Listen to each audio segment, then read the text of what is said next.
Friends, welcome back to Xylem banking. അപ്പോൾ കഴിഞ്ഞ ദിവസം കഴിഞ്ഞ ഓഗസ്റ്റ് 1 കഴിഞ്ഞ SBI PO പ്രിലിംസിന്റെ 4 ഷിഫ്റ്റുകളെയും ഒരുമിച്ച് നമുക്ക് അനലൈസ് ചെയ്ത് എന്തായിരുന്നു ആ ദിവസം നടന്നതെന്ന് കംപ്ലീറ്റ് ആയിട്ട് നോക്കാം. ഏത് ഷിഫ്റ്റ് ആയിരുന്നു കൂടുതൽ ടഫർ എന്ന് നോക്കാം. എനിക്ക് തോന്നുന്നു പൊതുവെ ആദ്യത്തെ ഷിഫ്റ്റ് ആയിരുന്നു കൂടുതലും ടഫായിട്ട് എനിക്ക് പേഴ്സണലി ഫീൽ ചെയ്തത്. ബാക്കിയൊക്കെ ഷിഫ്റ്റുകളെല്ലാം രണ്ടാമത്തെ ഷിഫ്റ്റിന് ശേഷമുള്ളതെല്ലാം കുറച്ചും കൂടി ഈസി ആയിരുന്നു ആദ്യത്തെക്കാളും. ഈസി ടു മോഡറേറ്റ് ലെവലായിരുന്നു എനിക്ക് തോന്നി. 100 ചോദ്യങ്ങളാണ് നമ്മുടെ മുന്നിൽ ഉണ്ടാവുക. 60 മിനിറ്റ് സമയം 20-20 ആയിട്ട് നമുക്ക് തിരിച്ചിട്ടുണ്ട്. ഇംഗ്ലീഷ്, കോണ്ട, റീസണിംഗ് എന്നാണ് sequence. Cut off sectional cut off ഇല്ല, സെക്ഷണൽ ടൈമിംഗ് മാത്രമേ ഉള്ളൂ. അപ്പൊ ഫസ്റ്റ് ഷിഫ്റ്റ് നോക്കുകയാണെങ്കിൽ അറൌണ്ട് ഒരു ഗുഡ് അറ്റംപ്റ്റ് എന്ന് പറയുന്നത് 58 മുതൽ 70 വരെ നിങ്ങൾ അതിനുള്ളിലാണെങ്കിൽ നിങ്ങൾക്ക് നല്ലൊരു അറ്റംപ്റ്റ് തന്നെയാണ്.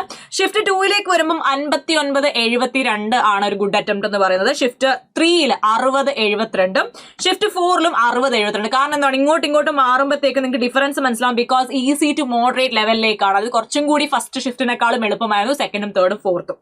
ഇനി ഗുഡ് അറ്റംപ്റ്റ്സ് ഞാൻ എടുത്ത് തന്നെ പറയുന്നു. ഇംഗ്ലീഷിന്റെ കാര്യം എടുത്തു പറയാം. ഇംഗ്ലീഷ് 40 ചോദ്യങ്ങളാണ് ഉണ്ടായത്. ഷിഫ്റ്റ് 1ൽ നിങ്ങൾ 24 മുതൽ 28 വരെ ക്വസ്റ്റ്യൻസ് ചെയ്തിട്ടുണ്ടെങ്കിൽ അത്യാവശ്യം മോഡറേറ്റ് ലെവൽ ആയിരുന്നു, അത്യാവശ്യം ടഫ് ആയിരുന്നു എന്ന് എനിക്കറിയാം. 24 മുതൽ 28 ഇടയിലാണ് നിങ്ങളുടെ അറ്റംപ്റ്റ് എങ്കിൽ വെരി ഗുഡ്. ഷിഫ്റ്റ് 2ൽ 23-27 ഈസി ടു മോഡറേറ്റ്, അതാണെങ്കിൽ നിങ്ങളുടെ ഗുഡ് അറ്റംപ്റ്റ് ആണ്, ഉറപ്പായിട്ടുമാണ്. ഷിഫ്റ്റ് 3ൽ 24-28 ആൻഡ് ഷിഫ്റ്റ് 4ലും 24-28 ആണ്. ഇംഗ്ലീഷ് എന്ന സബ്ജക്റ്റിൽ good attempts. Okay, then quantitative aptitude 30 ചോദ്യങ്ങളോളം ഉണ്ടായിരുന്നു. 14 മുതൽ 18 വരെയാണ് നിങ്ങൾക്ക് സത്യം പറഞ്ഞാൽ ഷിഫ്റ്റ് 1ൽ നല്ല അറ്റംപ്റ്റ് എന്ന് പറയുന്നത്. 16 മുതൽ 20 വരെ ഷിഫ്റ്റ് 2ലും, 16 മുതൽ 20 വരെയാണ് പിന്നെ ഷിഫ്റ്റ് 3ലും 4ലും നിങ്ങൾ ഗുഡ് അറ്റംപ്റ്റ്സ് എന്ന് എനിക്ക് തോന്നിയത്. എവറി ഷിഫ്റ്റ് ഞാൻ അനലൈസ് ചെയ്തിട്ടാണ് ഈ പറയുന്നത്. ദെൻ റീസണിംഗ് എബിലിറ്റിയിലേക്ക് വരികയാണെങ്കിൽ 20-24 ആണ് ഈ ഫസ്റ്റ് ഷിഫ്റ്റിൽ, 20-25 ആണ് സെക്കൻഡ് ഷിഫ്റ്റിൽ, 20-24 ആണ് തേർഡിലും ഫോർത്തിലും. അതായത് ഏകദേശം ഞാൻ നേരത്തെ കാണിച്ച അതേ ഒരു റൗണ്ട് ഓഫ് ഗുഡ് അറ്റംപ്റ്റ്സ് ആണ് ഓൾ ടോട്ടൽ ആയിട്ട് നിങ്ങൾക്ക് ഓരോ ഷിഫ്റ്റ്, അത് ഓരോ സബ്ജക്ട് വൈസുള്ള ഗുഡ് അറ്റംപ്റ്റ്സും ഞാൻ പറഞ്ഞു കഴിഞ്ഞു, ടോട്ടൽ ഗുഡ് അറ്റംപ്റ്റും ഞാൻ പറഞ്ഞു കഴിഞ്ഞു. അപ്പൊ ഇത്രയും നന്നായിട്ട് അറ്റംപ്റ്റ് ചെയ്തിട്ടുണ്ടെങ്കിൽ നിങ്ങൾക്ക് ഉറപ്പായിട്ടും ക്രാക്ക് ചെയ്യാനുള്ള പ്രോബബിലിറ്റി കൂടുതലാണ്.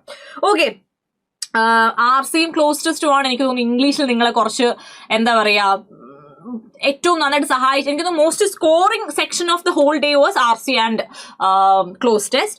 ആൻഡ് കോണ്ടിലേക്ക് വരുമ്പം ടഫസ്റ്റ് സ്കോറർ എനിക്ക് DI അക്യൂറസി അങ്ങനത്തെ ഏരിയാസ് ആയിരുന്നു. And consistency easy to moderate ആയിരുന്നു. Puzzle selection was the key എന്നൊക്കെയുള്ള രീതിയിൽ കംപ്ലീറ്റ് ആയിട്ട് നോക്കി കഴിയുമ്പോൾ ഒരു ഐഡിയ നമുക്ക് കിട്ടും.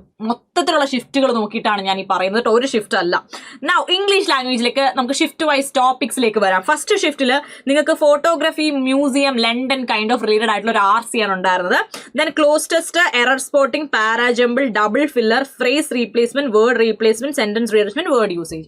ഇത്രയുമാണ് ഷിഫ്റ്റ് 1ൽ നിങ്ങൾക്ക് ഉണ്ടായിരുന്നത് അല്ലെ. ഷിഫ്റ്റ് 2ലും അതുപോലെ തന്നെ again cloze test, parajumble, double filler, error spotting, match the column ആണ് എക്സ്ട്രാ നമുക്ക് എവിടെ കയറി വന്നത്, ഷിഫ്റ്റ് 2ൽ കയറി വന്നത്. ഷിഫ്റ്റ് 3ലേക്ക് പോകുമ്പോൾ നമുക്ക് അവിടെ double fillers, word usage, sentence rearrangement, error spotting, correct statement എന്നൊരാൾ കണ്ടോ, കറക്റ്റ് സ്റ്റേറ്റ്മെന്റ് എന്നൊരാൾ അവിടെ കയറി വന്നു. നാലാമത്തെ ഷിഫ്റ്റിൽ വരുമ്പോഴത്തേക്കും ഡൊമസ്റ്റിക് വേസ്റ്റേജിനെ കുറിച്ചിട്ടുള്ള ഒരു RC ആണെന്നാണ് കുട്ടികൾ പറഞ്ഞ എൻ്റെ ഒരു അറിവ്. സോ അത് then phrase replacement, word rearrangement, sentence rearrangement, word usage, അങ്ങനെയാണ് പോയേക്കുന്നത്. അതായത് എനിക്ക് തോന്നുന്നു 3ലും എടുത്തു പറയുകയാണെങ്കിൽ റിപ്പീറ്റഡ് ആയിട്ട് വന്നിട്ടുള്ള 4 ഷിഫ്റ്റിലും റിപ്പീറ്റഡ് ആയിട്ട് വന്നിട്ടുള്ള ക്വസ്റ്റ്യൻസ് ഏതൊക്കെയാണ്? RC നമുക്ക് റിപ്പീറ്റഡ് ആണ്, ക്ലോസ് ടെസ്റ്റ് റിപ്പീറ്റഡ് ആണ്, പാരാജമ്പിൾ റിപ്പീറ്റഡ് ആണ്, എറർ സ്പോട്ടിംഗ് റിപ്പീറ്റഡ് ആണ്. Then we have word usage വന്നിട്ടുണ്ട്. ഫില്ലറും ഏകദേശം ഒരുപാട് 3 ഷിഫ്റ്റിലോളം വന്നിട്ടുണ്ട്. അപ്പൊ ഈ ഒരു 5 ടോപ്പിക്കുകളും റിപ്പീറ്റഡ് ആയിട്ട് 4 ഷിഫ്റ്റിലും വന്നു ആദ്യ ദിവസം. അപ്പൊ ഈ ടോപ്പിക്സ് നമുക്ക് ഭയങ്കര റെലവെന്റ് ആണ്.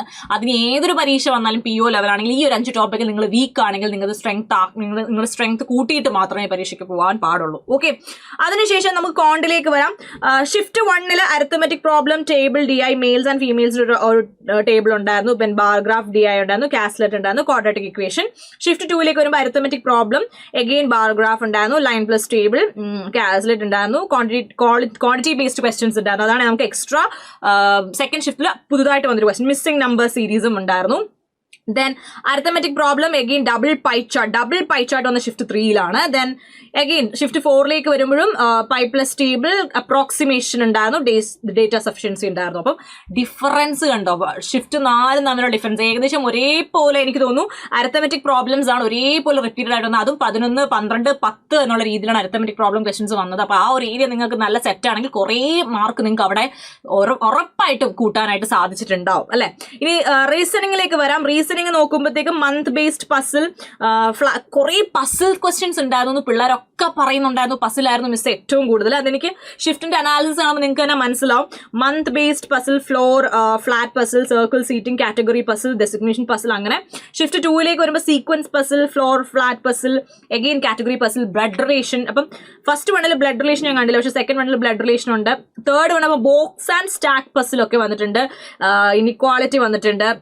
മിസലേനിയസ് ആയിട്ട് 2 ചോദ്യങ്ങൾ കൊടുത്തിട്ടുണ്ടല്ലോ, മീനിങ് ഫുൾ വേർഡ് പെയർ എന്നുള്ള രീതിയിലൊക്കെ. പിന്നെ again box puzzle, month puzzle, parallel raw seating, blood relation again ഇവിടെയും വന്നിട്ടുണ്ട്. സോ അഗെയിൻ പസിൽസ് ആണ് റീസണിങ്ങിൽ നിങ്ങളെ എല്ലാവരെയും പെടുത്തിയിട്ടുണ്ടാവുക mostly.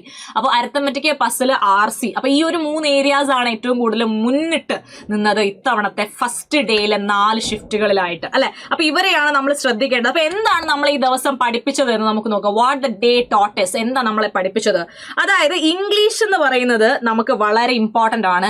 RC, close test, para, jumble ഒരിക്കലും ഒരു ഷിഫ്റ്റിലും ഇല്ല. അതായത് ഒരു ഷിഫ്റ്റിലും ഒരു ക്വസ്റ്റനെയറിലും നമുക്ക് മിസ്സാവാത്ത 3 ടോപ്പിക്സ്. ഇത് എന്തായാലും ഈ 3 ടോപ്പിക് ഉണ്ടാവും. Close test, RC, para, jumble. അത് ഉറപ്പായിട്ട് നിങ്ങൾക്ക് പ്രതീക്ഷിക്കാം. 20 ക്വസ്റ്റ്യൻസ് ഏകദേശം അതിൽ തന്നെ കിട്ടും. അതുകൊണ്ട് ഫസ്റ്റ് നിങ്ങൾ ആ ഒരു 20 മിനിറ്റ്സിൽ ഇവർ 3 പേര് ഇല്ലായിരിക്കും, ബാക്കിയുള്ളത് കുറച്ച് എളുപ്പമുള്ളതെന്ന് വിചാരിച്ചു പോലും ഇവർ 3 പേര് എന്തായാലും ഉണ്ടാവും. അപ്പോൾ ഇവർ 3 പേര് നിങ്ങളെ സ്ട്രോങ്ങസ്റ്റ് ഏരിയാസ് ആക്കി മാറ്റിയിട്ട് വേണം പരീക്ഷയ്ക്ക് പോകാൻ. ആൻഡ് ദെൻ റീസണിങ്ങിൽ ഇരിക്കുമ്പോൾ പസിൽ പിക്കിംഗ്. പസിൽ നിങ്ങൾ ബ്രില്യൻ്റ് ആയിരിക്കണം. 4 ഷിഫ്റ്റുകൾ നോക്കിയാലും പസിൽസിന്റെ ഒരു 4 ഷിഫ്റ്റിലും ഒരു നമ്മൾ മലയാളത്തിൽ ഒരു അയ്യരുകളിയായിരുന്നു. കംപ്ലീറ്റ്ലി എടുത്തോണ്ട് അങ്ങ് പോയി പസിൽ 4 ഷിഫ്റ്റും, അല്ലെ? സോ അതൊന്ന് നോക്കണം. And be very careful when you do puzzles, അല്ലെ? ഭയങ്കര ശ്രദ്ധിച്ച് ചെയ്യേണ്ട ഒരു കാര്യമാണ്. കോണ്ട് ഡിസൈഡ് റാങ്ക് ഡിസൈഡ് ചെയ്യുന്നത് കോണ്ട് ആണ് എന്നുള്ള പറയുന്നതിന്റെ കാരണം എന്ന് വെച്ച് കഴിഞ്ഞാൽ 3 set DI, അല്ലെ? 15 question, 10 to 12 അരിത്തമെറ്റിക്. ശരിക്കും പറഞ്ഞാൽ ആക്യുറസി ആണ് ഇവിടെ ഇമ്പോർട്ടന്റ് ആയിട്ട് വരുന്നത്. നിങ്ങൾ അറ്റംപ്റ്റ്സ് എല്ലാം ആക്യുറസി, കുറച്ച് ആക്യുറേറ്റ് ആയിട്ടുള്ള ആൻസേഴ്സ് കൊണ്ടുവരാനായിട്ട് ശ്രമിക്കുക. സോ ഓവറോൾ ഗുഡ് അറ്റംപ്റ്റ്സ് എന്ന് പറഞ്ഞാൽ 58 to 72 ആണ്. 58 മുതൽ 72 വരെയാണ് നല്ല അറ്റംപ്റ്റ്സ് എന്ന് പറയുന്നത്. ഈസി ടു മോഡറേറ്റ് ആണെന്ന് പറയുമ്പോൾ പോലും ഞാൻ വളരെ സത്യസന്ധമായി പറയും, ഇംഗ്ലീഷ് അത്യാവശ്യം മോഡറേറ്റ് ആയിരുന്നു. കുട്ടികൾക്ക് പലർക്കും ഇംഗ്ലീഷ് കുറച്ച് ടഫാന്ന് ഞാൻ പറഞ്ഞ് കേട്ടായിരുന്നു. ബട്ട് ആൻഡ് റീസണിങ്ങിലെ പസിൽസിന്റെ കാര്യം പിള്ളേർ പറയുന്നത് ഞാൻ കേട്ടായിരുന്നു. എന്തായാലും നിങ്ങൾ ഒരു കാര്യം മാത്രം മനസ്സിൽ കൊണ്ടുപോവുക. അതായത് ഫസ്റ്റ് ഡേ കഴിഞ്ഞു, ഇപ്പൊ നമ്മൾ സെക്കൻഡ് ഡേ എക്സാംസും കഴിഞ്ഞു. സെക്കൻഡ് ഡേയുടെ ഫുൾ അനാലിസിസും ഇതുപോലെ ഞാൻ ചെയ്യുന്നതായിരിക്കും. സോ ഫസ്റ്റ് ഡേയുടെ ഈ ഫുൾ അനാലിസിസ് കിട്ടുമ്പോൾ നമ്മൾ നോക്കേണ്ടത്, ശ്രദ്ധിക്കേണ്ടത് ടോപ്പിക്കുകളാണ്. ഇംഗ്ലീഷിലെ ഏറ്റവും മെയിൻ ആയിട്ടുള്ള ടോപ്പിക്കുകൾ, റീസണിങ്ങിലെ മെയിൻ ആയിട്ട് ടോപ്പിക്കൽ, കോണ്ടിൽ വന്ന മെയിൻ ആയിട്ടുള്ള ടോപ്പിക്കൽ, ഇവരാണ് ശരിക്കും എപ്പോഴും മറ്റേ സ്റ്റാർസ് ആയിട്ട്, നമ്മുടെ ഹീറോസ് ആയിട്ട് അല്ലെങ്കിൽ ഹീറോയിൻസ് ആയിട്ട് ഒരു സിനിമയിൽ നിൽക്കുന്ന പോലെ ഇവരാണ് എക്സാമിലെ ഹീറോസും ഹീറോയിൻസും. ഇവരെ നിങ്ങൾ ശ്രദ്ധിച്ച് ഇവരെ നിങ്ങൾ നന്നായിട്ട് കൈവശത്താക്കി നന്നായി പഠിച്ച് നിങ്ങളുടെ സ്ട്രെങ്ത് ആക്കി വെച്ചില്ല എന്നുണ്ടെങ്കിൽ നിങ്ങളുടെ മാർക്ക് പോകുന്ന വഴി കാണാൻ പറ്റത്തില്ല. സോ ഈ പറഞ്ഞ ടോപ്പിക്സും ഏരിയാസും നന്നായിട്ട് നോക്കുക. അടുത്ത സെക്കൻഡ് ഡേയുടെ ഫുൾ 4 ഷിഫ്റ്റിന്റെയും അനാലിസിസ് ആയിട്ട് വീണ്ടും കാണുന്നവരെ thank you so much. Take care. By.